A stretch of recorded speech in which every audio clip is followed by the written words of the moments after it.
What's up, guys? We're in Times Square right now. We are on our way to Upfit Training Systems. We're doing a drop-in today to one of our clients. They were in one of our short-term programs. They're now in our long-term program. Super excited to drop in and see them. They're a small group training facility, but we're on our way. We're here with the crew. We got pretty much most of the people here with us. We got Mike, our director of R&D. We've got Ed, our director of affiliate growth. Obviously, my wife Maggie, and then Mike's girlfriend Lauren. So it's going to be a full crew rolling up on Upfit Training. We're stoked to see it. Stay tuned for the footage.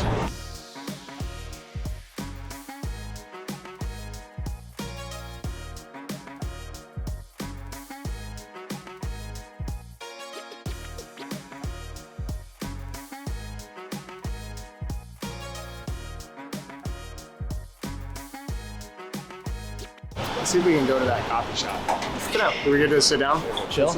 Yeah.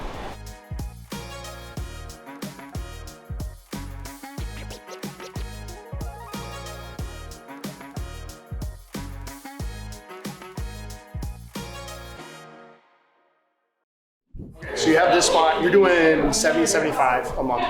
Average 75 a month? Oh, okay, sorry, 70, yeah, that's basically what we're doing. Yeah, okay. So you'll do just shy of a mil. You should hit about 900 this year. Great. Yeah, but Cool. I want to get to a mil next year. Which you definitely can. So when people come in, they do an assessment. Yeah. You typically give them $100 off for the assessment. So option A is you can do a $99 assessment, which is just the one-on-one evaluation, and then the coach basically sells it from there, or the sales team takes over. Yeah. And the other option is $199, which gives you the assessment, 2 small group classes, and then you get a 30-minute coaching call. So the coaching call is a standard practice that we have with all of our members. They will audit their previous month's performance, lay out the framework for the next month, talk about nutrition, lifestyle. It's basically the same thing that I see it, which is just like coaching calls. Yeah, I've modeled it around you guys. Actually. That's smart. Okay, that's great. That's all. That's literally how we grew our gyms and our businesses. We literally just like gym launches during at the time. We just modeled everything. Yeah, Brian, who's actually running that class over there, he's basically my most senior coach. He's been with us for 2 years. When I move into this next location, I want someone who's going to basically like own the business of that first location. I mean, I will be back and forth, don't get me wrong, but so he'll buy into that at like evaluation of, I'm gonna give it to him because he came in like, from the beginning. I'm gonna give it to him at like basically like a 3x EBITDA based upon like past 12 months performance. He'll buy in, pre-opening of the second, but he's buying into the one. He's only buying into the one. He's not buying into the new one. He's not gonna have any piece of the second. That's the best move though, because if he's your best guy, you want him to stay where he is the best. Right. You don't want to take him out. Yeah, and that location is already, it's running without me. Yeah, I mean, that was the whole goal, right? That was why I was doing gym launches. I was like, starting January, I haven't been coaching classes at all. I do one-on-ones, but they're at a senior rate, 8 to 10 of those a week or something. And then your partner, what's his name again? Paul. Okay, cool. And so what is your role and what's his role? So my role is more like finance, marketing, operations, and then when I run my meetings with the staff, I run them based more on like service standards. Okay. Paul is like our program director. Got it. He's got a master's in strength and conditioning. He was coached at 3 different Division I schools. So I can see him really watching the training going on, really like analyzing. I was like, I like this guy. I have a fighting background. It's MMA. MMA? Yeah, like Muay Thai, Brazilian Jiu-Jitsu, wrestling, boxing. You watching the fight tonight? Yes. I actually got invited, but I'm like, I work so much that like, when it gets really late, if I want to like pass out, I want to reserve that option. That came really evident to me when we went to a UFC one time, and then Paul and I were like sitting side by side, and there's a photo of us, like both of us, our heads like our mouths are open. And it was like the co-main event. And then we're like, we can't do these anymore. I'm doing the second location. I'm already mentally like starting to like think about like the third in Brooklyn. And then I basically want to just make this like a brand that like serves like urban populations, like well-to-do professionals. It's not cheap, right? I want to at least have like 5 of these, and then I might cash out. The only reason I would take like an equity investor is if it's going to mean I'm going to be able to grow the like multiple locations faster. Because I could do it and I can self-fund it, but it'll be slow. I'm just not rich. You gotta get the attention of people that would want to invest. Because like you have a paradoxical thing. You and Paul. It's like, I'm not sure if I want to grind for 10 years, but like I own everything and it's a corporate chain, that is the grind for 10 years. Or it's a grind for like 5 on content where you give up a lot of the profit to invest in the brand and then have the investors and then you scale super fast. But they're going to invest in you. That's the point. Especially when we're this small, they're basically buying me. Correct. But then you're stuck too. Because what's the exit plan after that? Right. You're rolling into them, Have you broken that down on kind of which one you want to go? I don't know. I think it's a little early to make that sort of call. Mentally, I just like, because I like other things, I like real estate a lot. Yeah. I bought my condo recently and I like New York real estate. I've always loved it. I always thought at some point I'd want to do something in that. Yeah. I mean, I also like playing video games too, but I don't think I can make a living. Yeah. Money's not there. You're not ninja. What do you hate most about your business? I like all aspects of it. I love my team. I groom them. It's really fulfilling for me to offer them up opportunities. It helps me develop as a leader, and I'm on the board of the YMCA too. Nice. I've gotten a lot of recognition for doing shit. I used to coach in corner fighters too. And so I have a reputation in the New York City fighting scene too. And I fought for Henzo Gracie Academies. It's the biggest gym. Okay. I mean, I'm happy. I'm good, but I'm not satisfied. I want to keep Yeah. going. You know, I'm hungry. Let's talk about launching, pre-launch. That's what I'm saying. let's do that. Yeah. So the branding is let's a walk huge through part of that, Yeah. right? So I think the branding is gonna get me quicker through that know, like, trust factor, and it's gonna make the sales more seamless and get my cost of acquisition down. I believe that. I don't know if I do either. Yeah. The brand play is going to take a lot longer. If you're facing the next 6 months, you need to open a facility in pre-launch. Your brand will be seen through your pre-launch, and it should be part of it, but that's just going to be the advertising, straight advertising, Right. pushing. Your brand play starts today, which is thinking 5 years down the road of For the investments. yeah, Okay. Yeah. that's where the connection will come. Because otherwise, right now, you own your little spot and you're great and it's phenomenal, but outside of this area, who knows you? Right. You should find someone that's an intern, at a local college, Uh-huh. a free intern, come around, follow you. That's the brand. That's the Got brand it. play. Almost then like they a follow Gary you. Vee or something. 100%. Yep. Yeah. This is what happened Yeah. Yeah. right now. He's the one Everyone who's needs to- documenting. There's more to me, but yeah. He just holds the camera. I would find someone like that. And that documents the process. Because think about think about the story. And Yeah. let's say they follow you around, 90% of it could be really boring and not, you could toss aside, but that 10% that they do catch, Right. it tells a story about your brand, it tells a story of you, it sells you, and long term, then people begin to recognize Upfit across the board. Yeah. And I'll you, tell you right now, the 24-year-old other version of that trainer that doesn't work with you, Yeah. that has the trust fund money, Yeah. that sees the clip of you here in the nice office talking about things, and he's like, I want to work with that guy. Yeah. And he will DM you, and that could be one of your first people to launch the next one. if you stopped working in the gym right now and Yeah. walked away for 6 months, what would happen? I think that if I left, honestly, the place would probably over time just kind of flatten out. Yep. Because there's not enough people to do all the shit that I do yet. Yeah, for sure. How do you think that's going to be when you open the second location?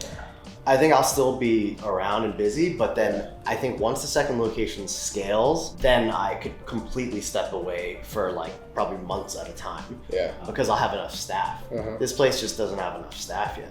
So, can I give you some advice real quick? Yeah. Is that cool? You're in the game for a long time. We're all thinking this right now. I'm about to say what we're all thinking. Yeah. We're a little worried on you digging into this other location with how much you are still relied on. That's why I asked that question of what would happen if you stepped away for 6 months. Because it's like having a baby. You have this one baby. When you have another baby, Yeah. they all require the same amount of time. Yeah. So one suggestion I would say is branding is really key. Get your person. I would go hard on acquisition on the next one because you're not going to slow down. You're going to start. You're going to go. You just have to try to sell that thing and get that thing to profitable faster than what you even think. Yeah. Because you got to be able to manage your current location. Yeah. Otherwise, you'll start to see what will happen is this one's crushing it. You're going to build this one up, and then this one will creep down slowly until you're making the same amount of money between the two, and you're working twice as much. I already am anticipating, I have the staffing all set up already and the hierarchy of it. I think when that comes into play, that'll really, really take a lot of 100%. off my back. For sure. Yeah, because I'm still on sales calls throughout the day. Oh, yeah. And I'm still making the final decisions on a lot of stuff. Yeah. Can I make a suggestion for future stuff that you do? If you ever get a partner, always make sure at minimum it's a 51-49 split, just as a heads up. Okay. Even if it's 1%, but you need to have decision. Decision Someone, making. whether you have 49 and the other Yeah. person has 51 or vice versa, Right. always do that just for majority split. Yeah. That's just it. so you can move on Correct. stuff You can faster. move faster just Yeah. in case. You can always have that piece. Yeah.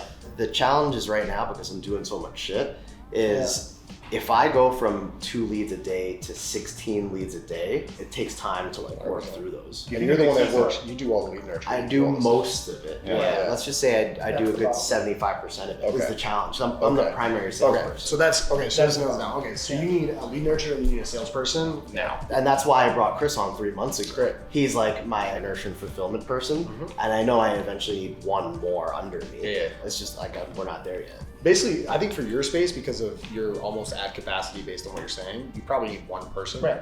to do it, and they can do the lead nurture and that because the lead volume isn't heavy enough. And so for them to make the money that they need to, you probably just need one at your current location, but you need that now trained up so that when you, at least the training, so when you do, because when you just said, I got to clear my schedule, that means no one's selling at your current one, which you know already, but like, if you can get that ASAP, then you're set. The pivot I think everybody should make when they talk about brand is that the brand starts once they become your client. The content of brand has to be around you for the investors, for the enterprise value. Building a brand around the program, like that's not actually going to get more things. You have to be dangerous enough that there's enough social presence that if someone looks you up, it's like, this place looks legit, it looks fun, the culture looks cool, but beyond that, it's not actually helping acquisition costs whatsoever. You need an acquisition machine that works independent of your skill set. Brand is the piece that will continue to get new referrals in 5 years down the road. Right. That's what brand is. Right now, if you're in growth stage, you're putting in the pieces where you need to get the D-Rock for you to follow in so that in 5 years you do have the brand, but you still got to, you got to be so good at the acquisition piece and nail that down. Walk me through what your offer is going to be on the founding. So it would just be my standard like 12-month program. Probably would open up for 6 months also because I don't mind doing that, especially if it means they're going to transition to more retail rate afterwards anyway. 50% off of like a 12-month membership. Okay. Do you envision the ad saying 50% off for the grand opening special, or are you doing some kind of front-end program? Like I'm still stuck on how we're getting these leads at the volume that we I think the ads are going to be whatever the ads are, and then I'll push it onto a landing page. Hold on. Yeah. So I'm like, do you have an offer that you're like, this is definitely like, this is what we're going to throw out there? By the way, are you cool if we do this right Sorry. now? If we, we're like, with what? The coaching aspect of like us like breaking this down? Or you Okay, cool. All right, I thought we were just hanging out and chatting. We get excited, so I'll make sure. This stuff. That's why like, we just want to make sure. This is my Okay, cool. All right, this is our shit too, so this is what we love doing. Okay, cool. I just want to make sure. Who says you have to discount things for a grand opening? Nobody. I would never. Just to be like, the grand opening thing is the hook that gets you lower lead costs. So it's like normal pricing, leads are lower, CAC goes down. Like why not just lean into the fact that a grand opening on a new high status facility. So you still essentially run it as a free. Got it. Free grand opening. So it's a grand opening, free transformation challenge for only limited spots. And if you're doing that with the spots, you can I'm totally down for doing that. I might be wrong. You guys tell me. Like I think it's just going to be so much more appealing if I do it as like a video ad, me speaking to the screen, 100%. not like a static image. I would definitely do both. Like let the market decide, and then also look at like, do you have any trainers, any female trainers that are great on camera? Have them do it. Have you do it. Have some of your other trainers do it. Like think of different ways to be able to produce it. I'm thinking on this, it'd be really cool if you got 100 people to start at the same time.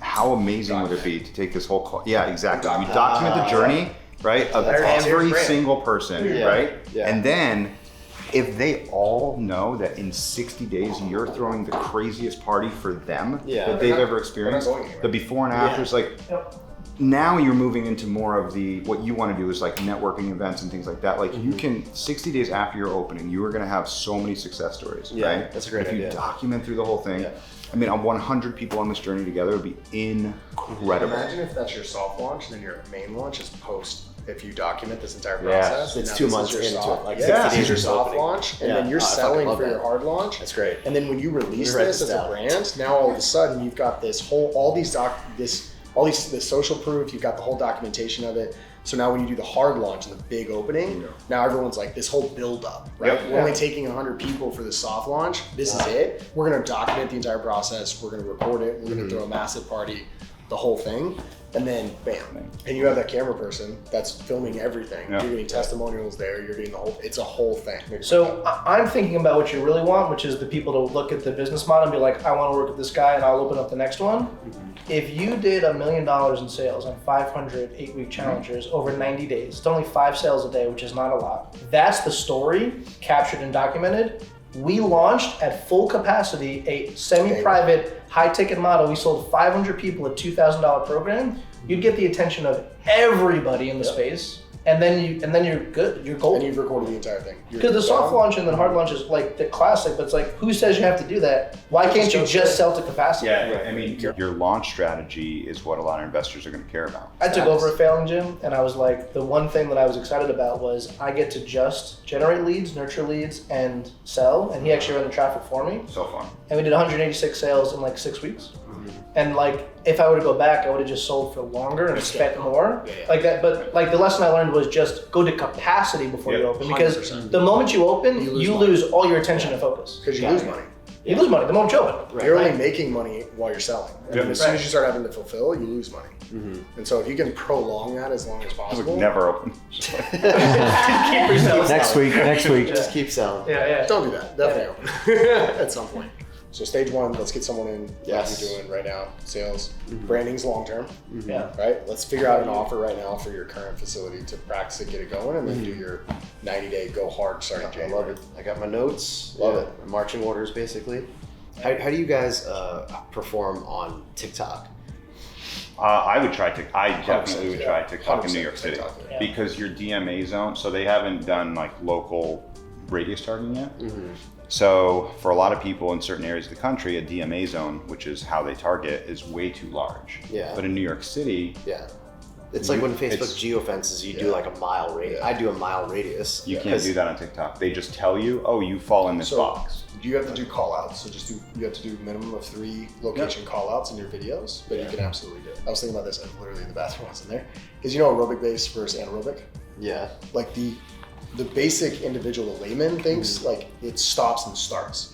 But aerobic base is the underlying base that Yeah, it's allows always you, working. it's always working, Yeah. right? But it kicks in at a higher drive at certain points, right? Right. Because your anaerobic threshold is going to get to a certain point Right. and then we stop, right? Yeah. And so at that point, the brand is the aerobic base, the acquisition The is the giveaways anaerobic. and stuff like that. Yes, because anaerobic is the power output. Yeah. Right? It's like your steady state. Yes, Yeah. it's your steady state. It's always there. Yeah. Which also allows you, if you think about it, if you have a better aerobic base, you can recover faster, which means you can move better across the board. Got it. So it's the same thing. So brand is the aerobic, anaerobic is going to be your customer acquisition, because that's where the power is. But you need to have the brand underlying the entire thing to be able to bolster your anaerobic output. What else? Do you have any other questions over here?